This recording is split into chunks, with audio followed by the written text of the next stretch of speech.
Hello there everybody, Sherman here, leaving a legacy by positively impacting people, focusing this video on teaming the senior advisor. Senior advisor, are you a squirrel or are you a quarterback? Do you view your clients as all these nuts that you've gathered and you're not willing to relinquish the control because they're not going to give the kind of value that you can give?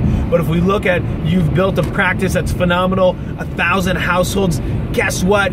You are not serving probably about half of those people in anything that's meaningful. It's all reactionary, nothing's proactive. If you've segmented out your practice and you have a staff person making sure that you have those necessary touches to your A, B's, and C clients, then yes, you've put in some different processes in place.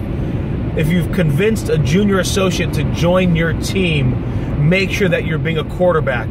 A quarterback knows that running is typically one of the last options because there's really good odds that running back, that tailback, that wide receiver can get more yardage if you hand it off to them or throw it to them, and that's exactly how it works in the business of teamwork.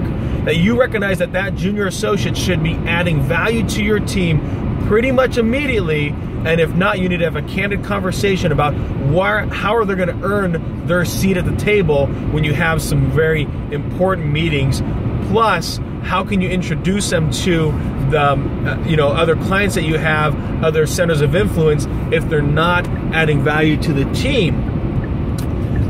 So as you think about how can you start relinquishing that control, one, it's comfort zone, but two, it's that leap of faith.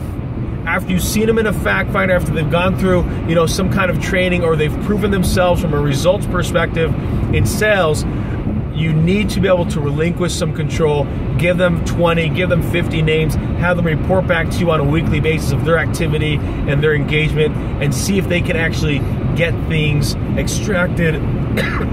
They can update, the clients on where they're at. Now remember, if you're giving them C clients, these are C clients for a reason. The likelihood that they're going to generate A level kind of business out of them is very unlikely. So the other thing to recognize is that if you're waiting for them to get top of the table, top tier salesperson in your organization, why the heck would they then want to partner with you? If they have the ability to market and build a practice from scratch all on their own, and that's the metrics that you're waiting for, why after those months of those years of creating their own practice would they ever want to partner up with your C clients? It doesn't make any sense. So senior advisors, recognize that you need to have a system and a process of allowing that junior associate to start working with your clients, especially the ones that you're not reaching out to. And then make sure that you have a systematic way of reaching back out to them and having a collaborative conversation.